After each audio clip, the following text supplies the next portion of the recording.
Welcome back, everybody. It's episode 28, I believe, of the What's the On About Cricket podcast, and it's a special week, isn't it? It's the first test of the English cricket summer. England take on Zimbabwe this Thursday at Trent Bridge. What a game that's going to be. We're going to round up the county championship this week. Huge games across Division 1 and Division 2. Twists and turns galore.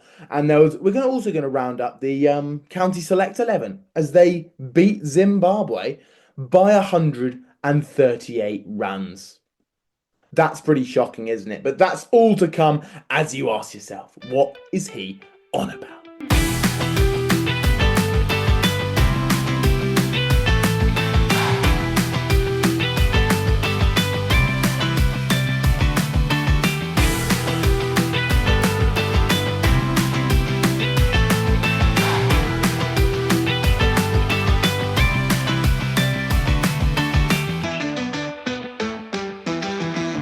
Surprising results everywhere in Division 1. Starting off with Nottinghamshire versus Durham. Nottinghamshire sailing high in County Championship Division 1. They were winning many, many games until Durham rocked up.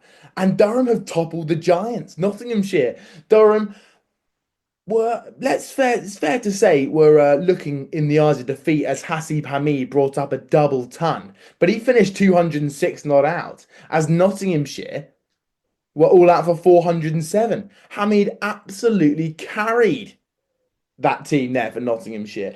Everyone else fell around him. Only one other man to make 50. I think the other opener got 52, but Nottinghamshire all out for 407 that game, only for Durham to put out a night watchman in the 17-year-old James Minto, who normally bats 11, and he got 67, and you knew at that point it was going to be a long, long day for the Nottinghamshire fast bowlers, as Durham went on to shoot 664 with hundreds for Emilio Gay, a big one for Ollie Robinson, and Graham Clark continuing his fine form after a big 100 against Hampshire. But Durham absolutely obliterated Nottinghamshire in that final innings. Joe Clark did score 100. However, Durham only had to chase 90 in that final innings and did it with 7 wickets to spare. So Durham go up to 4th, but Nottinghamshire stay up the top. But it does mean that there's one team left that's unbeaten in Division 1 this year. And shock horror, it's Surrey County Cricket Club. They've only won 2 games. However, they've drawn all the rest. They are unbeaten, and it's thanks to a big win against Yorkshire earlier this week. Surrey only had to bat once. They beat Yorkshire by an innings and 28, despite 250s for Johnny Bairstow. Johnny Bairstow clocked up a couple, I think 177 and 180 odd, but Yorkshire batters fell around him, and the Surrey players just absolutely dominated. Ben Folkes continues his fine form. He got 86. And also, Australian Curtis Patterson, some might remember the name from a few years ago as he came into the Australia lineup after the Sandpaper Gate. But Curtis Patterson knocked 85 on debut for Surrey. But that was that. Surrey dominated Yorkshire, and they are getting ever closer to another county championship title. I just get the feeling Surrey are going to do it again. I think it's going to be 4 times in a row for Surrey. So, the other games elsewhere, Worcestershire versus Essex, and Worcestershire finally picked up their first win of the season. And the whole game really was characterised by Ben Allison getting out his brother, Charlie Allison, in the second innings. Charlie Allison opens for Essex and Ben Allison took his wicket. That's a bit of a tough situation. Hello, Sachin. Sachin has joined the live, everyone. Sachin is a huge member of the TikTok, so go and follow in his footsteps. Not only following his account, but follow my TikTok, What's He On About podcast. You can guess the name probably. But back to Worcestershire. Worcestershire got their first win of the season. Essex were bowled out for 157 and 110 in that game. And a key player for Worcestershire this week was Matthew Waite, 29-year-old, born in Leeds, I believe. I hope I haven't got that wrong. But he got 73 in the first innings, getting Worcestershire out of a bit of a hole at 180 for 6. But he came in, knocked 73, and then across the next 2 bowling innings, he got 9 wickets in the match, including final innings figures, the key innings at the end of the game.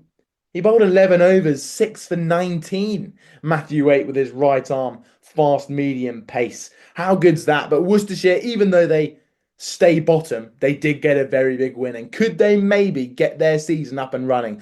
Essex are dropping down the table. They're now in seventh. But Worcestershire getting their first win of the season. That's good to see. Hampshire got a good 89-run win over Warwickshire. 50 and a 5 for James Fuller. But the evergreen Kyle Abbott, he's top wicket taker in the county championship this year with 31 wickets at an average of 16. Second place has got 27 wickets, but Kyle Abbott took 8 in this match, including a fifer in the first innings for Kyle Abbott. He is absolute quality, isn't he?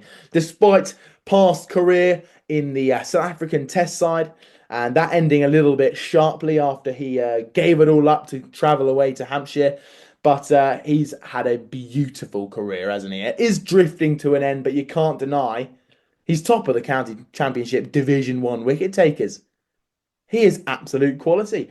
Final game of Division 1, Somerset. They are back to winning ways. 80s for the young Archie Vaughan and also the captain Lewis Gregory, as Somerset got their second win of the season and they go up to 7th. I think Essex must be down in 8th then. So Somerset up to 7th. 1,000 likes on the live stream. And to be honest, I think it all might be from Sachin.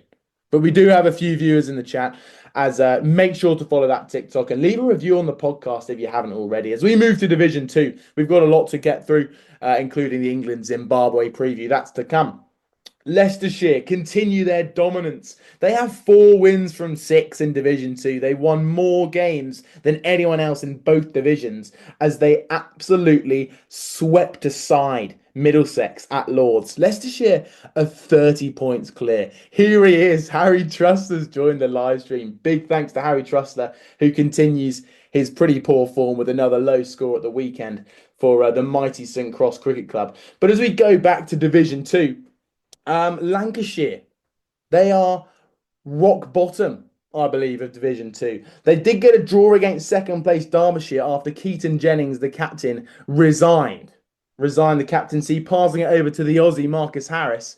Do you reckon if an England man went over to play in Australia, they'd give him the captaincy? Absolutely no way. It's ridiculous stuff in the county championship. But Marcus Harris, fair to say, has got 750 runs in about 6 or 7 games. He is absolutely tearing it up. But the captaincy did knock him off. He got 45 and 1 in this game, but Lancashire did manage to draw against Derbyshire, despite Luke Wells, the partner of Keaton Jennings at the top of the Lancashire lineup, got 141 in the first innings and 50 in the second. But the whole game was really characterised by the return of Jimmy Anderson. Jimmy took 3 in the first innings and 2 in the second innings. Get him back in the English lineup. That's what I say. Get him back in the English lineup. Gloucestershire beat Kent thanks to Cameron Green, the Aussie, getting 128. What's with all the Aussies in county championship cricket? It's absolutely gutting. I don't really want to see them here, to be honest. But he got 128 alongside James Bracey with 127. This was despite a lower order batting partnership for Kent, where they got, I think, the 7th wicket partnership put on 260. And that's mainly thanks to the number 8 Grant Stewart getting almost a runnable 182. 182 for Grant Stewart. Absolute quality. And it was alongside Chris Benjamin getting 93 off about 300 balls. Fair to say he dug in, but it was not enough for Kent as Gloucestershire got the win with Cameron Green getting 67 not out in that final innings to win by 3 wickets. Huge stuff from Cameron Green. He's going to be tearing it up in the World Test Championship final next month as Australia take on South Africa. But that's all to come. Previews to that coming in the future, with the final game in Division 1 being Glamorgan versus Northants, where Glamorgan won by 8 wickets. A pretty clean up win there for Glamorgan, including Ben Kellaway, who got 181 last game. In this game, he got 95. The ambidextrous left arm and right arm spinner is getting runs. And unfortunately, there was no space really in the side for Shah Bashir as he ended his loan spell there at Glamorgan after 3 games. And he goes back to Somerset and doesn't really play a game. But Ben Kellaway is in fine form, and I'm sure England are really going to be looking at Ben Kellaway. That's for sure. I can see Harry Truster giving me some chat in the live stream chat. I don't really want to dive into it, to be honest, but we might have to call him out a little bit later in the show. But County Select 11 absolutely dominated Zimbabwe. Zimbabwe had a warm-up match. Maybe they took their foot off the pedal a little bit too much, but County Select 11 beat Zimbabwe by 138 runs, with the full England Test side going to play them later this week. I just do think that is a pretty, before we dive into it, it's just a pretty horrifying look, isn't it? The County Select 11, a bunch of 16 to about 22-year-old English young cricketers absolutely dominating Zimbabwe. 2,000 likes for Sachin. Unbelievable stuff. He just keeps tapping away, doesn't he, on the live stream. Truster, why isn't Fergus O'Neill been selected for the Zimbabwe game? He's taken polls so far. Harry Truster thinks that I think Fergus O'Neill is English. That's not the case. Fergus O'Neill is Australian. I was just referencing that fast bowlers have been bowling well at Trent Bridge, and therefore England should play five fast bowlers. Anyway, we're going to come on to that in the future. County Select 11 dominated Zimbabwe. Josh De Cares, the Atherton's son, got 79 in the first innings, 87 in the second innings. I think a lot of people really questioned this selection in the County Select 11, where England picked young players to go and play against Zimbabwe. A great opportunity for them. But all of a sudden, a man who's not really playing much county cricket gets selected. Josh De Cares, Atherton's son. It's a little bit, you can only really think that they're putting in a favour for his dad, but they must have seen something good, because he got 79 and 87 in the two innings. He batted well as captain and skippered the County Select 11 to a big win over Zimbabwe. So you can't deny that was a great bit of selection. Other county batters to play well for the Select 11. Dan Mosley hit 154 for the County Select 11 against Zimbabwe. That's a humongous score. And considering he played a lot of white ball stuff over the winter for England, he's going to be smashing that door down for another call-up in the England side. A not-out 100 for Thomas Rue. Thomas Rue is a friend of the show and soon to be on the podcast. That's for damn sure. He's followed all the social medias, and he is soon to be on the podcast. But he got 100 not out, and he's the younger brother of James Rue, who's currently been selected in the Test side. But Thomas Rue is putting in a shift, and who's to say he can't be better than his brother? Unbelievable stuff from Thomas Rue. As we look at the Zimbabwe players, now we're going to come on to Blessing Muzarabani later in the show, and how highly he's respected as a fast bowler in international cricket. But he only picked up one wicket against the County Select 11. But we're going to come on to why we should be seriously worried about him later in the show. Zimbabwe batters, 38-year-old Sean Williams got 76 in the first innings, whilst Ben Curran, brother of Tom and Sam, he made 10 and 0 across the two innings against the County Select 11. Should we be worried about Ben Curran? Who knows? He could always put out a great shift against England this week. But Wesley Madhaver got 93 not out for Zimbabwe, and an 87 for Nick Welsh were the pick of the batters for the Zimbabweans. So maybe we should be looking out for those guys next week. But the county bowlers, the main bowler I want to pick out for, I've seen him bowl live. It's Eddie Jack, the Hampshire man, the 19-year-old. He bowled 9 overs, 3 for 40 in that second innings, and he got 2 wickets in the first innings. So he's the pick of the county bowlers. So a lot of young players to look out for, namely Thomas Rue and Dan Mousey, probably the top performers there.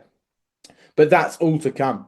England's team has been dropped, everybody, for the Zimbabwe Test match later this week, and it's as predicted.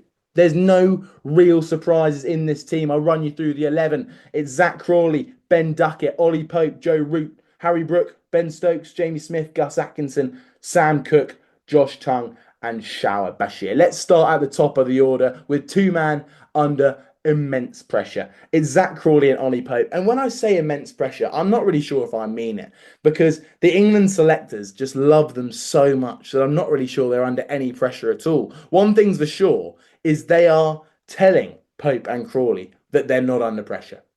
They are giving a blind faith and letting them know that there's nothing to worry about. You're in the team. And I just do think it's an unbelievable opportunity, isn't it? for these lads to put in a good performance against Zimbabwe. I said on the TikTok, go and check it out, that Ollie Pope is destined for a double hundred in this game. All right, he's destined for a double hundred, and it will confirm his place for the whole rest of the summer, including the Ashes. But I genuinely think if an England player performs well enough in this game, they are going to play in the Ashes because it's just the way the England setup works, which is if you perform well once, I just feel like you've got 10 games locked in the bank at least. And because they love the loyalty, therefore they're just going to play the whole way through. You see? But Crawley and Pope have got a great opportunity. There's huge pressure on them from the public because there's a lot of people who think that maybe their time's up. The Ipswich Jacob in the chat says Zimbabwe beat England, by the way. Believe that game's happening this week, Ipswich. Anyway, back to the game. Root and Brook make up that quality middle order. And speaking of quality middle order, the return of Ben Stokes, number 6. The question is, how much will he bowl? I don't think he'll bowl much. I think he'll restrain himself against Zimbabwe. He'll try and rotate the bowlers. I can't really see Ben Stokes being needed, really. It's often in those subcontinent games or games that last for 90 overs plus that Ben Stokes is really going to start to be needed to bowl extreme spells. But it's fair to say he'll be rotating Gus, Cook, and Tongue around Shah Bashir. The main thing is Stokes will be trying to give Shah Bashir the ultimate display, won't they? He'll be trying to bowl him every single over, and Bashir's just going to take wickets. I see it happening. Anyway, we're going to come on to that. Jamie Smith batting at 7. Could he bat higher? Should he bat higher? I think so. As Stokes maybe comes to the end of his career, but his captaincy is in fine form, I think he'll maybe drop down to 7 and we'll see Jamie Smith slowly crawl his way up the order. But let's have a look at the bowlers. I was calling in the week for England to play all 4 seamers of Atkinson, Cook, Tongue and Potts. I was calling for it. I really do think that England are probably better off playing 5 seamers, including Ben Stokes, and leaving out Shah Bashir. But England have gone for the predictable 1 spinner and 3 seamers. I think these are probably the 3 best seamers as well. Matt Potts has been doing brilliantly in the county championships for Durham. He's in the top 10 wicket takers for sure. However, Atkinson had a golden year last year. Sam Cook is tearing it up. He's been tearing it up for 5 or 6 years, this bloke. And then Josh Tongue has been brilliant for Nottinghamshire, and it's his home ground. Trent Bridge is his home ground. He'll be looking to get as many wickets as he's been getting in each game he's been playing for Nottinghamshire. That's for sure. As we come on to our final man in the England 11, Shah Bashir. Huge question marks after getting just 2 wickets on his loan spell to Glamorgan in Division 2. And he went for over 300 runs. Shah Bashir is under pressure. He's now, since then, come back to Somerset where he hasn't been played. It's gutting to see this for Shah Bashir. I hope him all the best this week. I really hope he can be that spinner for us to go even to the Ashes and bowl well. It looks unlikely, doesn't it? But he needs to get wickets. I think for his own sanity, I just think there's so much pressure on him that this lad needs to take wickets. And what a better opportunity to do it. At Trent Bridge, Farhan Ahmed, the young 17-year-old at Nottinghamshire, has been doing pretty well there. Who's to say that he can't do it himself? Shah Bashir needs to perform. But that is the England 11 as we look at 3 Zimbabwe players to look out for. All right, 3 big players. Number 1, we're going to start with Blessing Muzarabani. What a name that is, Blessing. And he's going to be a blessing on this test match, that's for sure. After Royal Challengers Bengaluru, the IPL side, have picked him up in the IPL. Muzarabani is playing in the IPL. And in addition to that, his test average, his bowling stats are unbelievable. His test average is 21. Muzarabani. He's taken 51 wickets in 12 test matches at an economy of 2.9. This lad is unbelievable. Another man to look out for. This is more of a story. More of a story behind this. Ben Curran. Everyone is thinking about Ben Curran, really. Tom Curran and Sam Curran performed well for England in international cricket. However, Ben Curran never got it going, did he? And I just think that maybe this is his chance. He'll be looking to perform for Zimbabwe against England in Test cricket. It'll be an unbelievable feat for Ben Curran. He'll feel so happy that he... I've just been distracted by Harry Truster's comment, fresh trim. Yep, I have had a haircut. Thanks, Harry. Anyway, back to Ben Curran. He'll be looking forward to putting in a big performance against the England boys. And finally, he's returned from the Pakistan Super League, playing for Lahore, I believe. Sikandar Raza is back in a Zimbabwe shirt, and this guy's gonna play well in Test cricket. Another man who didn't play against the county select 11, showing that this was not a full strength side that got battered by the county select 11. But Sikandar Raza averages 37 with the bat. He's taken 38 wickets in his 18 test matches for Zimbabwe. But a stat I want to really look at here is that he's third in the ODI all-rounder rankings in the world. The ICC all-rounder rankings. Sikandar Raza is in third place and seventh in the T20s. So this guy is a huge contender for this test match. I reckon he'll play well, and I reckon Muzrabani's going to take wickets. I think he was going easy against the county select 11, only for him to tear through some England batters. So if you'd ask for a prediction, I reckon a few of you are thinking, what's your prediction, Charlie? What is your prediction for this week? Well, to be honest, I think England are going to make a meal out of it. I reckon I could see them getting all out, bowled. They're going to bat first. I can see them getting all out for about 200 in the first innings. You might think that's not going to happen. I see it happening, guys.